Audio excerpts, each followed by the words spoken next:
Hello, I'm Jessica Sin from Stewardship Finance Academy, and in this video, we are going to discuss about the food shortage issue, food security, and investing in agricultural assets.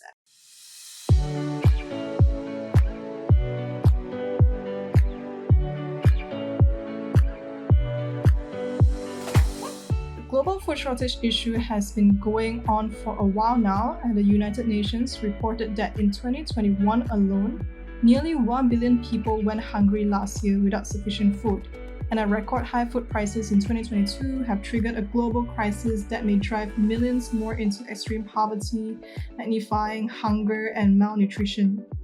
Now, the thing is, rising food prices have a greater impact on people in low and middle income countries because they spend a larger share of their income on food than people in high income countries, so they actually are affected the most. Let us first discuss the drivers behind the global food shortage issue. So the first one is, of course, resource constraints. Now we have scarce resources on planet Earth, which are getting more limited as more and more land is being used up, but the global population keeps increasing, so there is not enough space to grow food.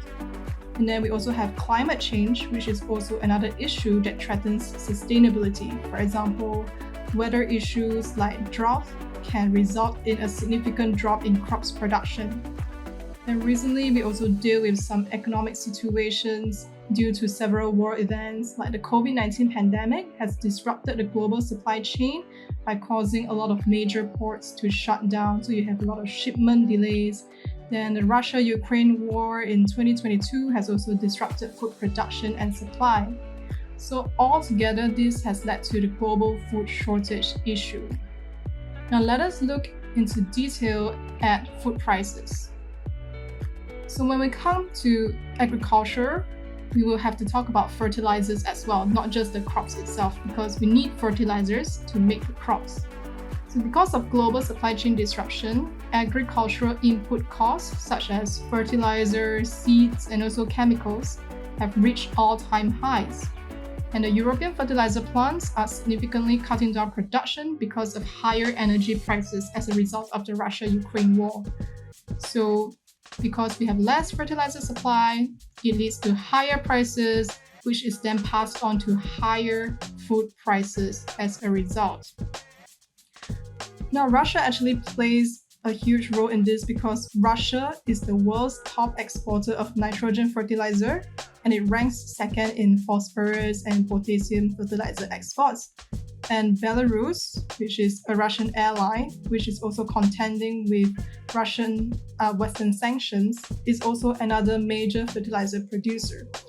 So when you look at Russia and Belarus together, both of them account for over 40% of global exports of the crop nutrient potash. I always think that Russia are the top exporter of oil. Didn't know that they're also the top exporter for fertilizer as well. Yeah, so because they export two such important commodities that people use so much in this world, so the war really impacted commodities prices. Then the main destination of fertilizer exports from Russia are going to large economies like China, Brazil, United States, and India. So of course, all these countries are also feeling the food shortage part. Now let us look at the agricultural output itself, which is grains. Wheat is one of the most used crops in the world annually because it is used to make a variety of food products like bread and pasta, which many people around the world consume in different parts of the world. Now, Russia and Ukraine together, they are the world's top wheat exporter, and together they account for nearly a third of the global wheat supply. So you can look at this picture here, which shows the grain exports in millions of tons for the different world's largest exporters. So Russia and Ukraine together, they account for 1/3, just falling behind US. Now, Ukraine itself is also a major exporter of corn, barley, sunflower oil, and rapeseed oil. So because of the war, the food exports from these two countries have been disrupted, leading to a significant reduction in global grains supply and thus the inflation in food prices. Now, we have seen that both corn and wheat provided double-digit returns, with corn reaching 8-year highs and wheat reaching prices not seen in over 9 years. So overall, these two grains followed 2021's trend of increasing food prices as the United Nations Food and Agriculture Organization's Food Price Index reached a 10-year high, rising by 17.8% over the course of 1 year. So apart from oil rising at record high levels, grains, fertilizers, all of them have also been recording higher prices just recently.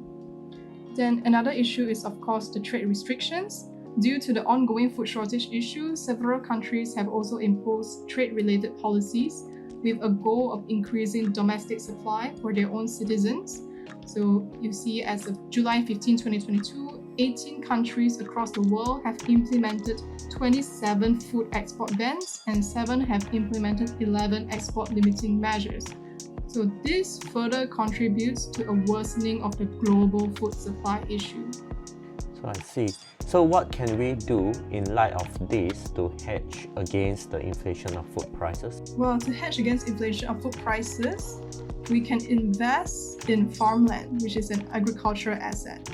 So agricultural farmland is like a real asset that produces commodities like corn and grain. So these are your agricultural crops. And some people have referred to farmland as a gold-like investment. It is safe, but it has a yield because farmland produces crop across the year, which you can actually sell it. So you get cash flow annually from the sale of the crop produced, which is unlike gold, whereby if you just buy gold, you don't get any interest or any passive income from it. And if you look at it, food and agricultural businesses are a $5 trillion industry globally. And because more than 50% of the Earth's habitable surface is used for agriculture, and we can also see the population has been increasing, and 1 billion people around the world are employed across the agricultural sector value chain. So we see this industry is actually a very important industry, and it's going to get more and more bigger and valuable over time as the consumption for food continues to grow with a growing population. And if you look at the data published by US Agriculture Department, about 80% of rented farmland is actually owned by investors who do not farm themselves. And we can look at also people like Bill and Melinda Gates, which are billionaires. They together have accumulated roughly 270,000 acres of farmland in less than a decade. And another billionaire, which is Amazon founder and chairman Jeff Bezos, has amassed 420,000 acres of farmland in the US in recent years. So all these rich people are actually starting to buy up farmland across the years. So they definitely see the importance of agriculture and food growing forward. I guess it's good hedge against the war as well. No matter what happens in the world, I guess everyone still need to eat. So I think food will always be a basic of human needs. So having the farmland, I think, give us an upper hedge, against all the different economic crises that may come. Yeah, definitely. So whether you have inflation or recession, also people still need to buy food. Hence, there is a demand for food. So the demand for farmland has also increased accordingly. And if we look back at history, just back since the early 2000s, actually the demand for farmland among institutional investors has exploded. Like in 2005, there were less than 20 farmland-focused investment funds globally, but this began to change following the 2008 to 2009 global financial crisis, as more money started flocking to safer investments like farmland. And by 2020, the number of funds specifically focused on farmland alone had grown to 166 investment funds. So if we look at the performance, since 1991 until 2020, US farmland has produced a positive return every year during that period, generating an average annual return of 11.5% according to the USDA. And if you compare it to the S&P 500, S&P 500 returned only 8% average for that same period. And also S&P 500, because it includes stocks across a lot of industries, it is actually much riskier than farmland also. So if you look at both returns and risks, on a risk-adjusted basis, farmland actually outperforms the stock market. So this justifies farmland as an investment worth looking into. So why farmland can be a good investment? It's because not only you can get capital appreciation if land prices increase over time because land is becoming more limited, you can also get passive income from periodic rental and also crop payments. When you rent out the land to other farmers, or you hire farmers to grow crops on your land and you sell the crops, either way you get annual cash flow. Now let's look at some of the investment view of farmland. Why would you want to consider it for your own portfolio apart from other assets that you already have? So the first is, of course, looking at supply versus demand dynamics. As population grows, more land becomes inhabited, land supply stays the same, but population keeps growing, so food demand will keep growing. And because food demand images outpace the growth of food supply, this will lead to farmland becoming more valuable. And also, as mentioned earlier, farmland is a recession-proof and inflation-proof investment because it is a consumer staple. No matter what financial crisis, what pandemic or what war the world is going through, everyone still needs to eat. And because it is food, it is a necessity. Even if food prices increase, people will still need to eat. So people will still buy food, although there is inflation. So this is why we say farmland can be a hedge against inflation, because the demand is price inelastic. Even if price increases, people won't reduce their demand significantly. And if we consider it on a portfolio management basis, right, you will also want to look at the low volatility of farmland. Because farmland, agricultural assets, they provide stability for investors, especially during adverse market conditions. During stock market downturn, your stocks may be performing badly, but farmland returns are still about the same because it has very low correlation with the stock market. It is not really affected much by what goes on globally or in the domestic economy. So it has actually demonstrated less volatility than most other asset classes. So here you can actually see a table which shows the returns, the mean returns on average for different asset classes across the time period 1992 to 2020. You can also see the standard deviation, which measures the risk, and also the Sharpe ratio, which gives you the risk-adjusted return measure of the asset's performance. And here we can see that when considering both returns and risk at the same time, looking at the Sharpe ratio, farmland actually has the highest Sharpe ratio, which means that farmland has the highest return per level of risk compared to other investments like stocks, bonds, real estate, and REITs. So this can actually be a good asset that you can consider for your portfolio. And of course, low correlation and diversification. Now we see that during economic downturns, correlation between asset classes unfortunately becomes the strongest. So when stocks fall, then sometimes bonds may also fall at the same time, and real estate also, the performance follows the stock market. Like now we see stock market is moving down, the real estate prices may also be moving down at the same time.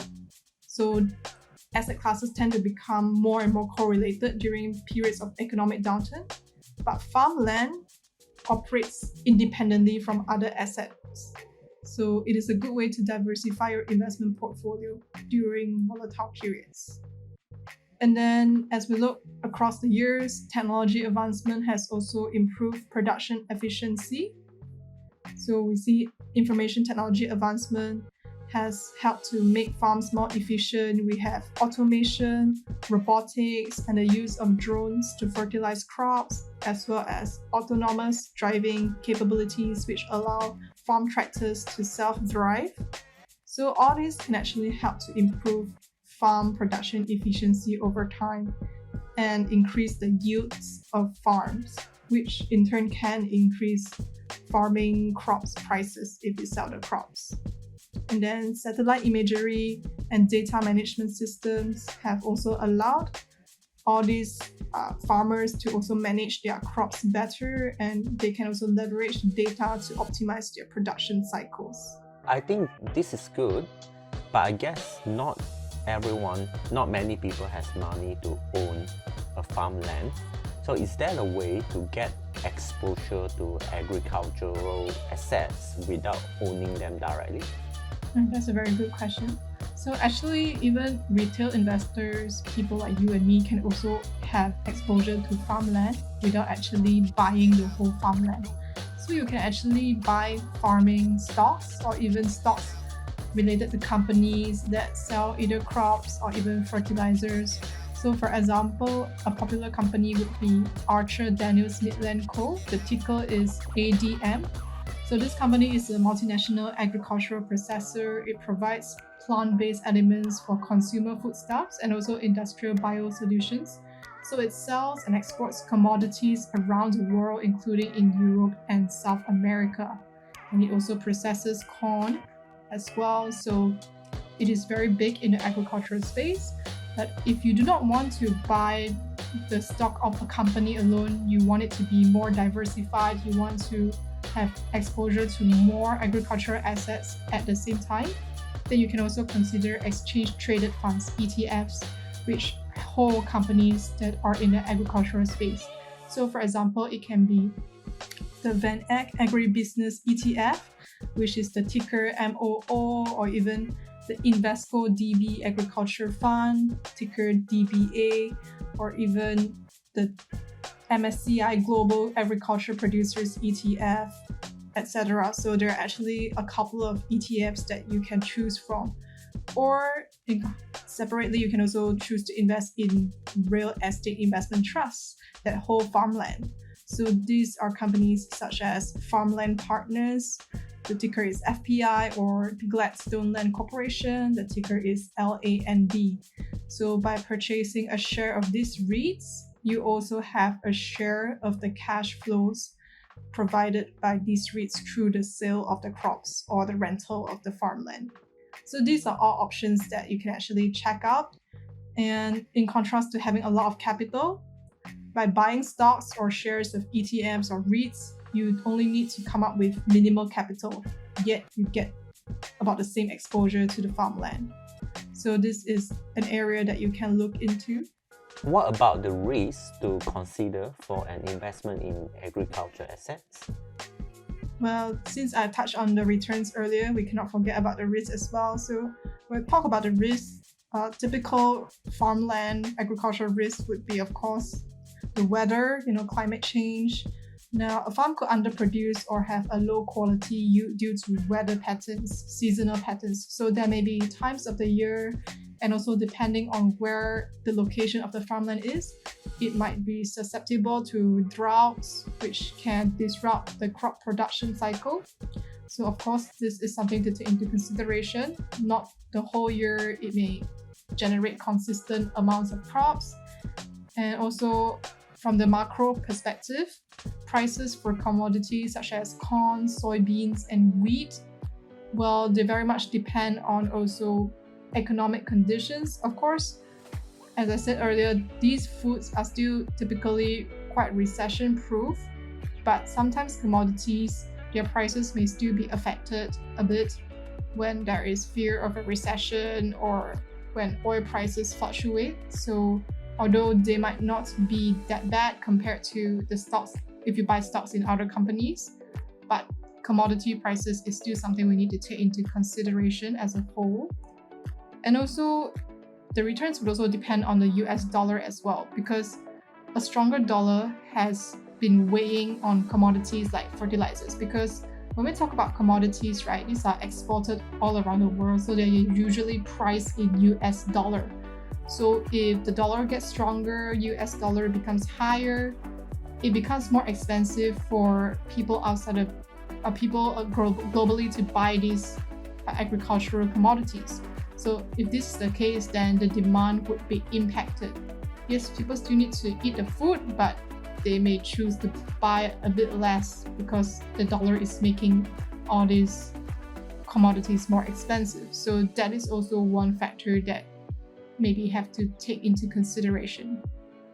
But overall, I would think that the returns are still pretty good enough, and if you look at it, it's actually a good asset for you to diversify your portfolio. So you can still hold your stocks or your real estate, but perhaps consider adding some farmland as an investment as well. Yeah, I think this is a very good piece of information for our students and also whoever is watching this video. Yeah, definitely. So I hope that by watching this video, all of you have some takeaway from it.